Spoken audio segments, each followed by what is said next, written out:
Matul is-sena 2018 3 irġiel u 4 nisa nqatlu f'6 omiċidi, 3 mill-vittmi kienu barranin.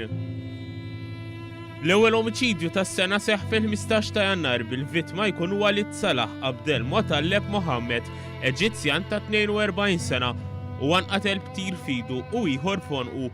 Il-katavru tiegħu instab fit-trejqa qrib Razzett fl-Arbawdex.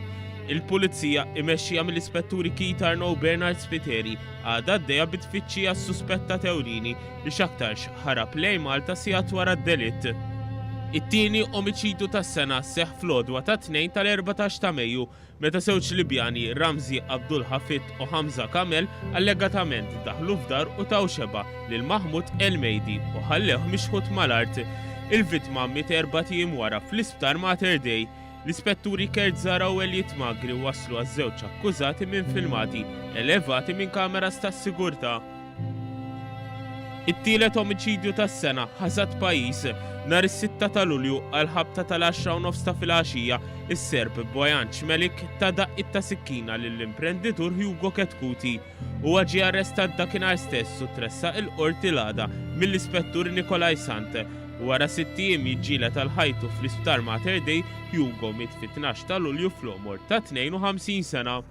L-investigazzjonijiet brabta ma' dan il-każ għadhom għaddejjin hekk kif mhux qed jiġi esklus li xi terza persuna se titordnat il-qtil ta' Ketkuti. Fl-istess xahar ir-raħal kwiet tal-Gargur qam bi qtil doppju tal-aħwa Marija Karmela Fenek u Antonja Mikallef. Huma nqatlu nhar 23 ta' Lulju minn Kevin Mikallef ta' 42 sena li jiġi iben waħda mill-vittmi. Mikallef ta' ruħu bideħ lill-pulizija dakinhar stess huwa qed jinżamm arrestat fl-isptar Monte Carmeli. L-investigazzjonijiet brabta ma' dan il-każ tmexxew mill-ispetturi Kert Zara u Eltin Taljana.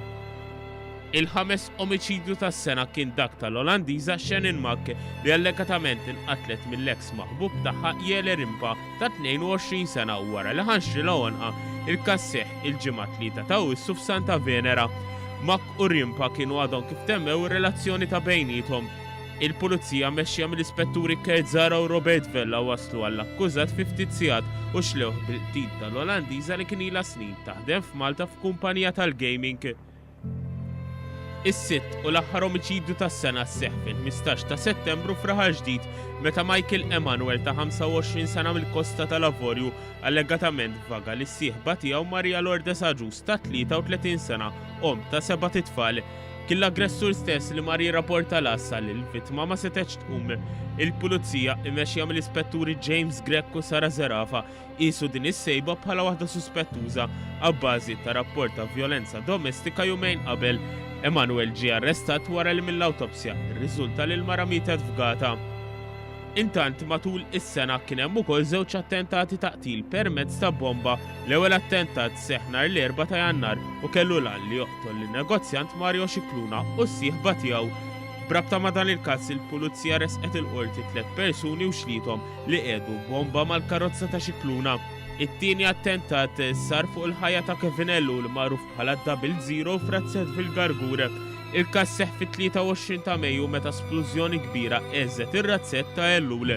L-investigazzjonijiet brabta ma' dawn iż-żewġ każijiet qed jitmexxew mill-ispetturi Keith Arno u Kert Zara rispettivament mill-iskwadra tal-omiċidi.